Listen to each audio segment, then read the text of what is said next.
Agora, o presidente do SINP, Joseph Cury, recebe Gilberto Takao Sakamoto, presidente do Conselho Regional de Técnicos Industriais de São Paulo. É um prazer tê-lo conosco. Prazer é todo nosso, presidente Cury, e agradeço a oportunidade de estar aqui e falar um pouco sobre a nossa profissão de técnico industrial e do nosso conselho. Nosso prazer. Nos conta qual é a função do conselho, por que o conselho, qual a tua trajetória, como você chegou no conselho, para finalizar e situar o quadro. Ok. Eu sou Gilberto Sakamoto, atualmente estou presidente do Conselho Regional Técnico Industrial do Estado de São Paulo. Eu sou formado em técnico industrial, trabalhei muitos anos como técnico industrial, fiz muito trabalho de campo, de laboratório, gestão de pessoas, contratos, e entrei nesse movimento para a valorização do técnico industriais e hoje estou no segundo mandato como presidente do Conselho. O que é o Conselho?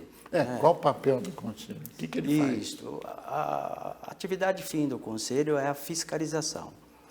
Mas o Conselho é formado por Conselho Federal dos Técnicos Industriais e os Conselhos Regionais, no caso São Paulo, Conselho Regional dos Técnicos Industriais do Estado de São Paulo.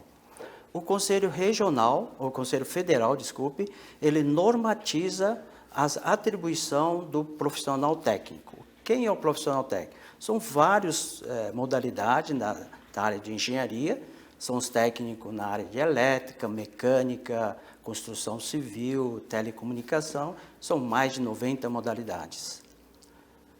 E eles normatizam cada profissão, cada técnico dessa... A nível federal. A nível federal. E estadual?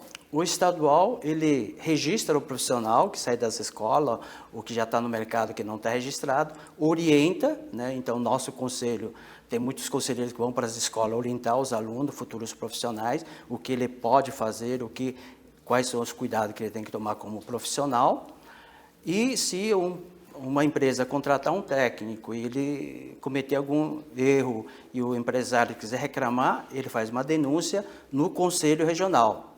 E lá ele é fiscalizado, nosso conselho consta com mais de 12 fiscais, que eles vão no campo, levantam o que aconteceu e esse profissional, esse processo segue dentro do nosso conselho, analisando o processo e se ele for cometer algum erro grave, ele é até julgado no nosso plenário. Pode ser punido por isso. Pode ser punido e ele pode até perder o direito de exercer a profissão de técnico. Bom, indiscutivelmente, você está num trabalho para quebrar paradigmas.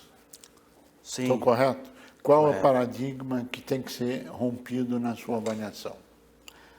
O técnico industrial, o profissional, ele é formado pela escola técnica de nível médio. Sim.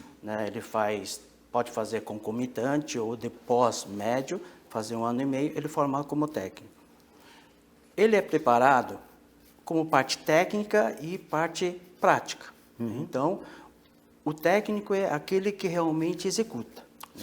Em linguajar, a gente fala que o técnico mete a mão na massa, ele faz acontecer. Sim. Então, hoje a sociedade não reconhece esse profissional. Então, quando fala em engenharia, ele fala muito em contratar um engenheiro ou contratar um arquiteto. Então, hoje, isso é um paradigma. Então, nós precisamos quebrar esse paradigma.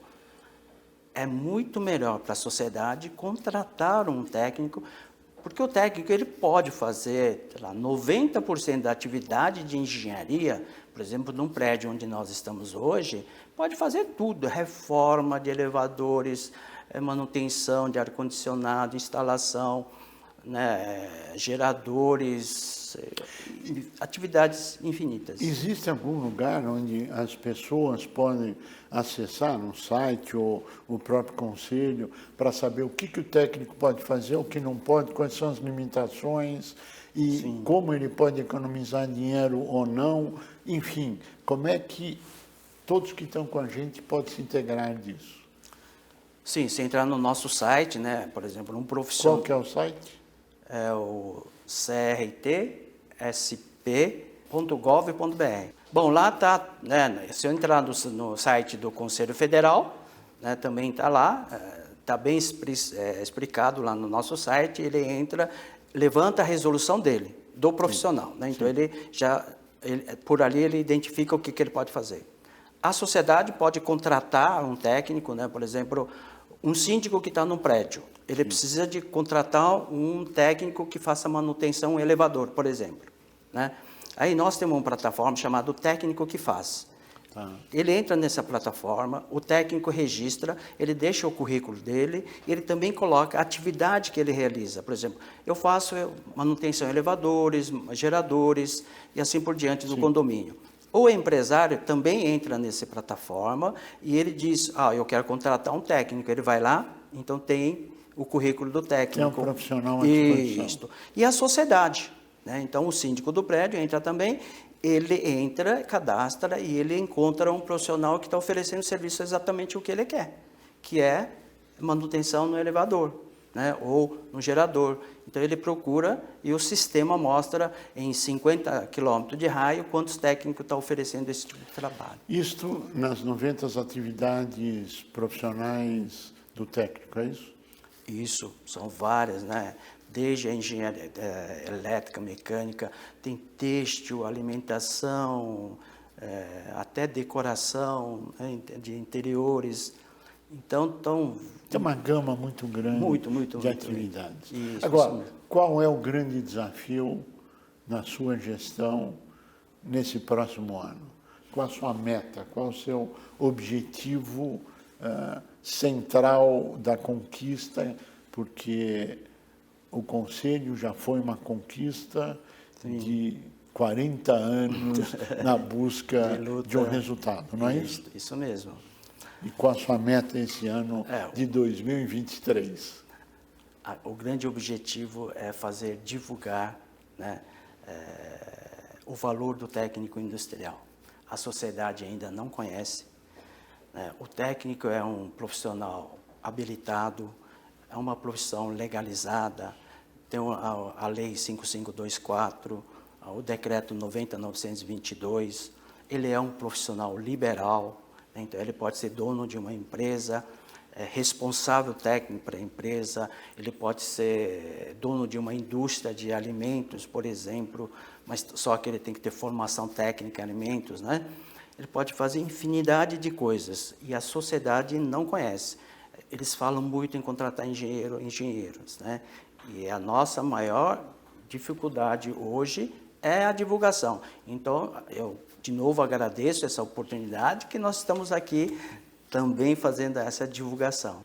Quais são os maiores empecilhos a nível geral que tem que ser rompidos? Ainda, né, nosso conselho é recente, nós estamos há 4 anos só, né? Nós éramos do sistema Confea-CREA, nós somos oriundo do sistema Confea-CREA. Muitas prefeituras, muitas empresas ainda têm dificuldade de reconhecer que o técnico também pode trabalhar na área de engenharia. Então, por exemplo, nós estamos agora na Prefeitura de São Paulo fazendo um acordo para dizer que todos os técnicos podem exercer, por exemplo, uma reforma de um prédio, né? Então, tudo isso... Com o prefeito Ricardo Nunes. Sim. E nós estamos trabalhando isso, né? Então, precisamos trabalhar, divulgar, né? Então, o técnico, ele pode fazer muita coisa e, para a sociedade, é melhor contratar um técnico do que um engenheiro. Não estou falando que engenheiro, mas se o engenheiro, com certeza, se você contratar um engenheiro, né, ele vai contratar alguém para executar o serviço, então a dona Maria que contratar vai pagar um pouco mais caro, né? Sim, isso não tenha dúvida, né? Claro. Então, nosso maior objetivo aqui é divulgar o valor do técnico, lógico, as responsabilidades que ele tem que ter com a sociedade, porque a nossa atividade fim mesmo é a fiscalização. Gilberto Takao Sakamoto, agradecemos muito a sua participação, pleno êxito na sua batalha pela conscientização da importância do técnico e pleno sucesso, se Deus quiser, em 23. A você que esteve conosco, nosso mais profundo agradecimento, com a certeza que estaremos juntos na semana que vem. Até lá!